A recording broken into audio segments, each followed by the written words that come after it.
90% of startups eventually fail. So don't become an entrepreneur. It's not the smart thing to do. When I first started researching entrepreneurship, and I came across this statistic, it filled me up with this dangerous excitement. I really wanted to be an entrepreneur, but it didn't matter that there was no sense in becoming an entrepreneur if 9 out of 10 entrepreneurs fail. But I was in a weird place. I was depressed. I was in New York. I had this ideal job. I was making a lot of money. I was having a lot of fun. But something was missing. I was yearning purpose. I was yearning meaning. I was yearning to be a part of something bigger than myself. Something that I could commit to, and something that would increase my self-worth. And at that time, when I was low, my sister, she recommended a book to me called The Blue Sweater by Jacqueline Novogratz. This book talks about how you can use entrepreneurship to solve social and environmental problems. And I was sold. There I was. This was this thing that was combining my desire for purpose and meaning with my desire to be an entrepreneur. And I was so excited to get going. I couldn't wait to get started.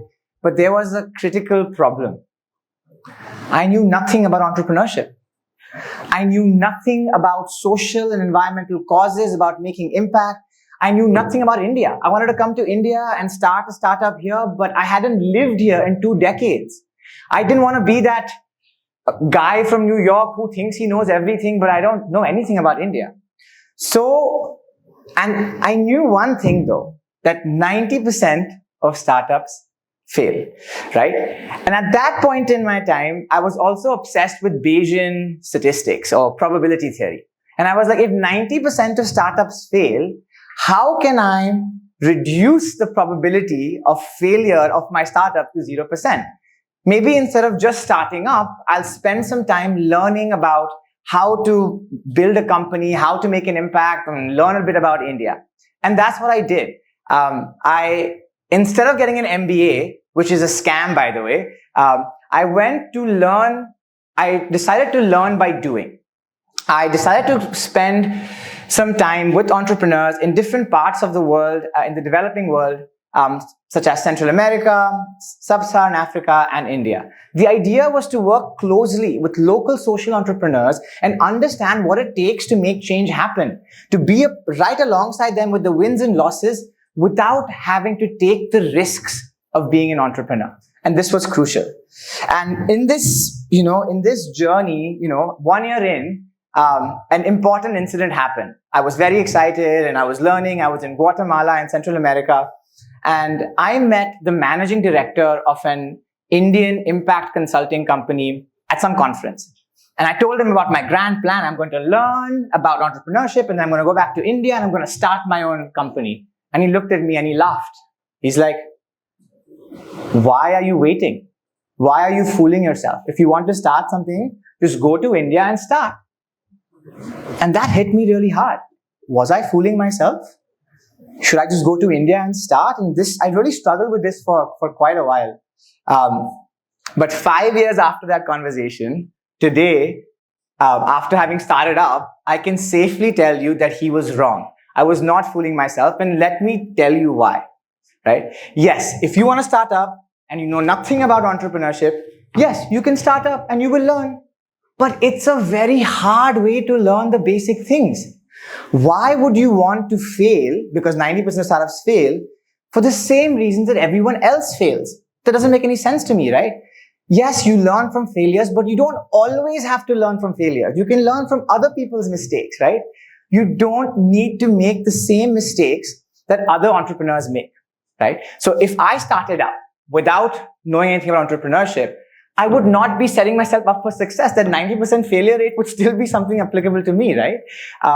And that's what I did. I spent quality time with entrepreneurs across the world and I learned a lot without having to fail or without having to take those risks. I learned that burnout is real. You have to protect your mind, your body, and your soul to protect your business. An entrepreneur I worked with very closely in Nairobi, Kenya, he was an American entrepreneur. from a top university in California. He was running a startup in Nairobi that focused on job creation. And he was excellent. He had some early success. But 7 years in, he suffered from bouts of depression and anxiety, and he was going to a therapist.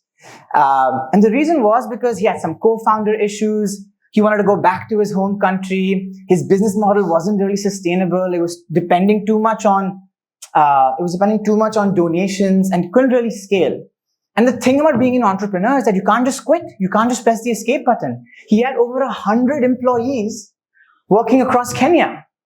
It took him 3 years to finally escape. A big nonprofit acquired his nonprofit, and he went back to the US, and he's now working in a conventional job. And I promise you, he's not the only entrepreneur who burns out. So take care of yourself. I also learned that being local matters. Speaking the local languages, immersing yourself in local culture, not just understanding it. And everyone says that, oh, get out of your comfort zone. That's not always true. You need to be comfortable where you're working, because only then can you go into a deeper discomfort. And it's that deeper discomfort where change begins, where real progress can be made. I also learned that long hours are not enough. Long hours do not mean productive hours. The quality of your work, the skill set that you have, the way you use your time, those are very important things. One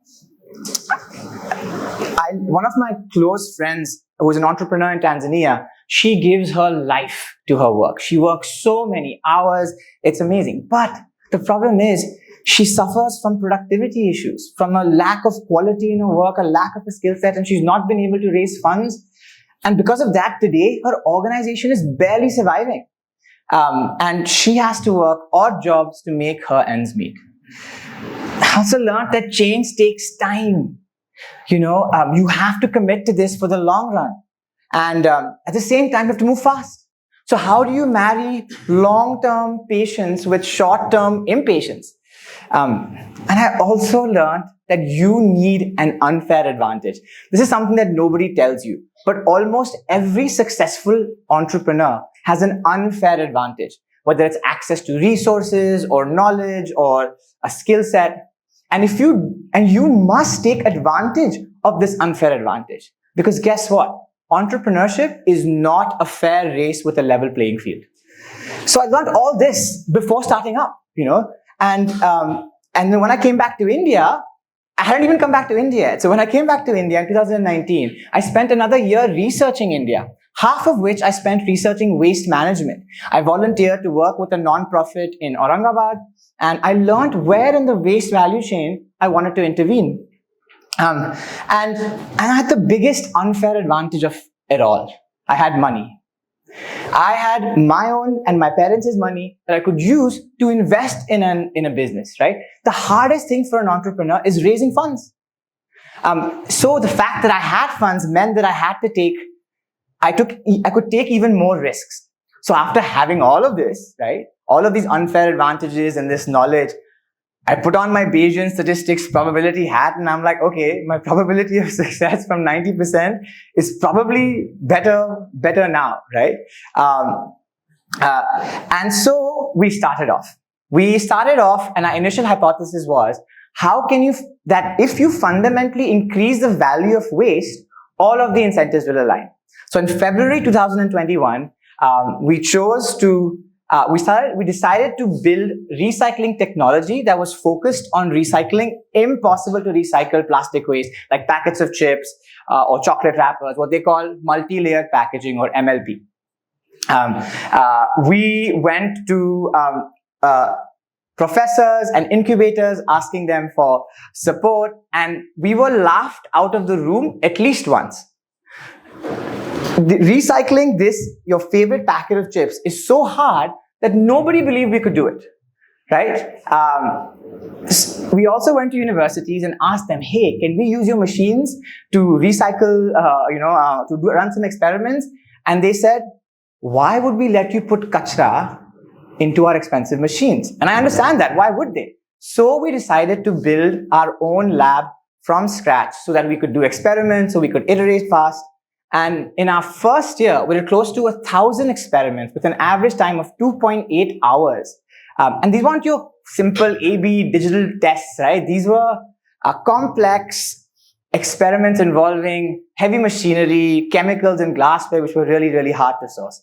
After 2 years of working hard, of a bunch of ups and downs, we finally launched our product. We launched the world's first recycled sunglasses made from impossible to recycle plastic waste while empowering waste pickers into better livelihoods. And we did pretty well. We went a little viral. We sold out our first batch within 6 days. We were covered by hundreds of news publications across the region. And this success was not just because of the 2 years of hard work we put together. It was also because of the 4 years of research I'd done to make sure that we were reducing our probability of success. It was also because of the 5 years of intense corporate experience I had working at a big media company in New York. All of those things added up. And guess what? This doesn't stop. You're constantly learning. You're constantly being humbled. You're constantly working on improving the odds of your success. That will never stop. One thing entrepreneurs and people don't tell you is that is about this one hard thing, right? That you don't want to talk about. It's these small, boring, menial, tedious tasks that we entrepreneurs in early stages have to do.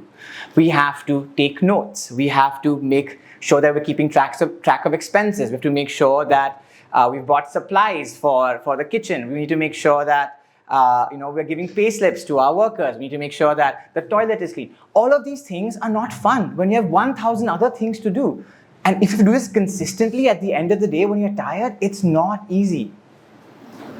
But if you have the right motivation, or at least what pulls me through doing all of this tedious, menial work, all these legal compliances and all of that, is that I genuinely care about solving the problem that I've attached myself to, that I've committed myself to. But that is not enough. You still need resources. You still need a support system to make this happen. And suddenly then you can be like, oh, maybe this will not fail. Maybe this will be a success.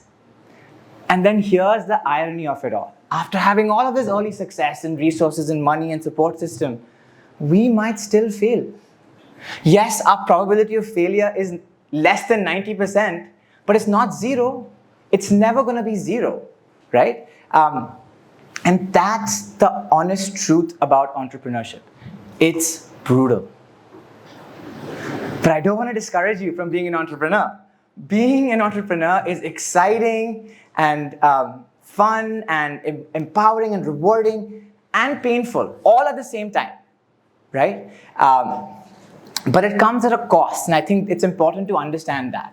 So that's why if you want to become an entrepreneur, don't just become an entrepreneur to learn. Don't just become an entrepreneur to get on Shark Tank. Don't just become an entrepreneur because it's glamorous and fun and look what everybody else is going to say.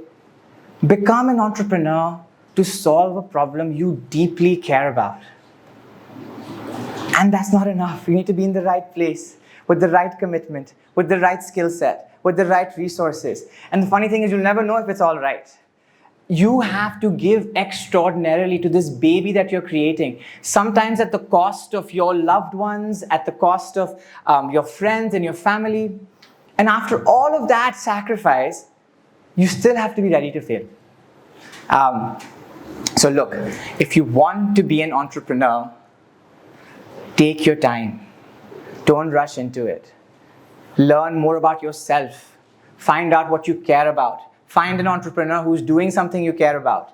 Go work with her, learn from her, and then when you feel you're ready and you feel that you have this unfair advantage that's going to help you reduce your probability of failure, then go start up and solve a real problem.